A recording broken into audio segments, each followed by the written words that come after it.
Hey guys, welcome back to Tower of Fantasy. So Claudia and COBALT-B, we got to have a chat. I got hit up by a heap of people asking me to cover this. I wanted to make some good spreadsheets, or what I consider good with my my talents. Some spreadsheets to make it a bit clearer on what is happening here before I covered this.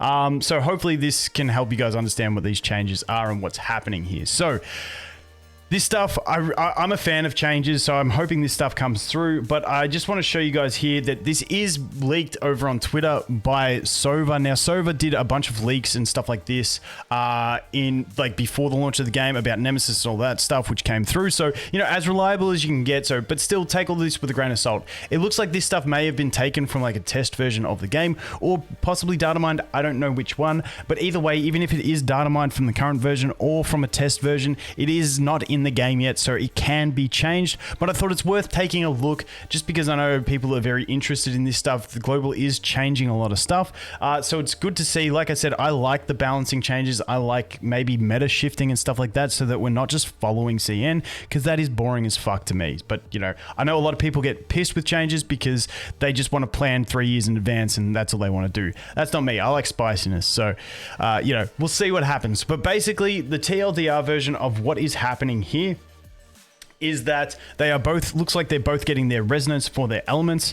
And also on top of that, it looks like we're getting buffs across the board for Claudia, which I love because you guys know I'm maining Shiro with Claudia when she comes. So I'm going to go deep on the Claudia banner on my free-to-play account. But she's getting buffs across the board. Looks like about 9% across the board on her normal abilities. A bit of a buff on her skill, which we'll talk about more in a sec, because this one can vary depending on targets hit and stuff like that. And then a buff to her discharge ability as well. And it's looking like COBALT-B is getting about a 5%, just under a 5% decrease across the board. Plus, she's also getting a heavier nerf on her 3-star and 5-star upgrades. So let's go through them in a bit more detail. So with this spreadsheet, when I say this like global buff percentage, so first of all, I got Quick Slash, which is the basic spam ability, Jumping Strike, jump and spam. You get the idea. The abilities are at the top.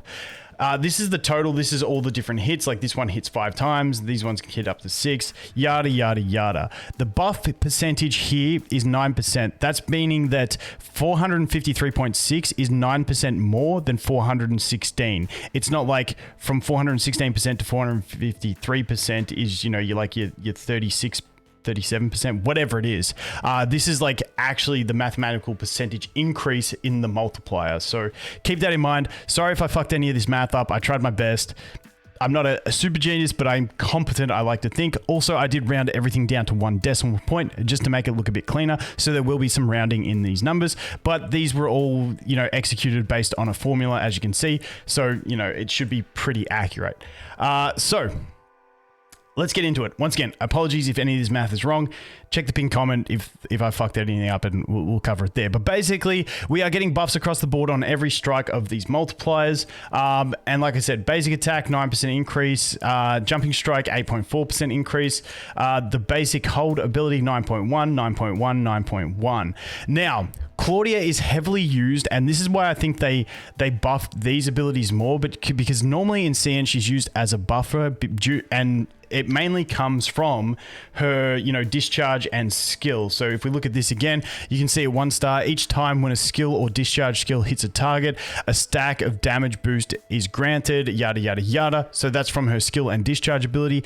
Hitting a target with a skill or discharge skill applies a stack of war wounds to the target. So like she's very around using her discharge and her skill. So, discharge, use her skill, swap her out. So she doesn't use these too much. However, in the physical team, that is probably going to be around on global, which will probably be Shiro with her. And then you can tech in the last spot, whether it be something like Tsubasa or King for extra shatter and damage, something like that. I think she's going to be more of a leave-in unit. Possibly you leave her in, and we'll do more on this because I'm going to main her, but possibly leave her in to get that charge, swap her out just before you're fully charged into something like a Shiro so you can get the Grievous, then discharge into her to get her buffs, use her skill, and then just leave her in again until you're ready to discharge again and cycle through. So the reason that I'm mentioning all this is because that's why I think her basic abilities got buffed more than her skill and her discharge, is because they don't commonly get used, so she's going to be used for that purpose. So I think they're just trying to make her more viable in that purpose which she will serve. Now, the roam, which is the skill, take this one with a massive grain of salt. You can see like it can hit up to 5 times. You can hit the same enemy, and if it does, it's going to deal reduced damage. So this one's very, very loose on the way I calculated it. I couldn't be bothered going like into a three sheet spread about this ability on itself. So just take this one with a massive grain of salt. Basically, when she does the and does like all the areas, those attacks are going to do... like those attacks are buffed on global, but then the final attack goes boof. My sound effects suck. But the final attack is actually nerfed a little bit. So, you know, if you are hitting the 5 times on different targets, it's going to be a 6.7% buff. Everything else besides that, it's going to go down a bit. So this skill will actually be probably closer to like a 4% buff in most situations, in my opinion. But, you know, just for ease of putting it in the spreadsheet, that's where I ended up with. And then, you know, her discharge is just a straight buff, which is nice to see. Like I said, I'm going to go global. Honestly, this is a huge multiplier when you consider the fact that it's on a 15-second cooldown. I absolutely love it. So that is pretty much the gist for Claudia. Now, COBALT-B, the big change for her, basically all of her multipliers look like they're getting about a 5% decrease across the board. That's just pretty much what it looks like. Obviously, she's getting the Flame Resonance, which is going to be a buff to her in general.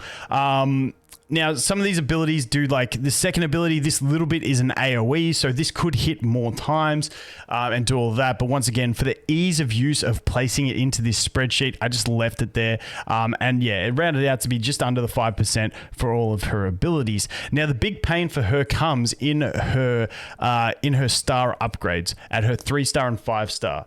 If we jump back over here, we can see that over here at 3 stars, heavy bombardment, dodge, attack, and close quarters inflict ion scorch on targets that are already burned, dealing flame damage equal to 60% of their current attack every second for 10 seconds. I mean, this is pretty decent, and then like eventually you can keep it rolling. But yeah, at 3-star, it's 60% on the global, whereas on the CN it's 90%. And then if we go to 5-star, as you can see, global's 90%, whereas CN was 140. So now effectively on global, when you get it to 5-star, you're getting the same effect as CN on 3-star. So it's a big nerf from 140% at 5-star down to 90%. So, you know, just keep that in mind. Her consistent ticking damage from this is going to be much lower. But, you know, I still think fire is going to be perfectly fine and viable. I think fire is going to be a really strong element. It's one that I'm not going to main just because I don't enjoy the play style as much, but I still think it's going to be in a fine spot in general.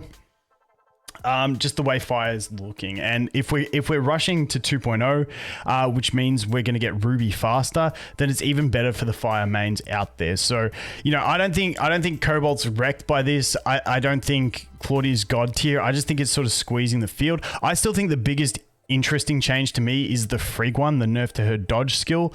That's the most interesting change I've seen. You know, whoops, let's get that back to gray. Can't have some white screen.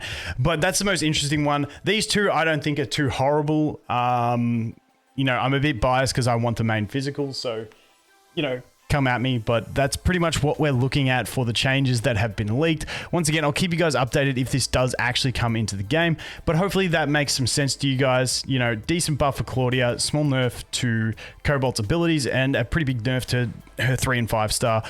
But that is about it. So let me know what you guys think. Do you guys like the fact that they're nerfing and buffing? Also, keep in mind that all the characters' base attributes have had an increase in global as well. So that's another thing to consider as well. But yeah, let me know. Do you guys like this? Do you guys hate it? Are you maining Claudia? Are you maining Cobalt? Are you excited or sad?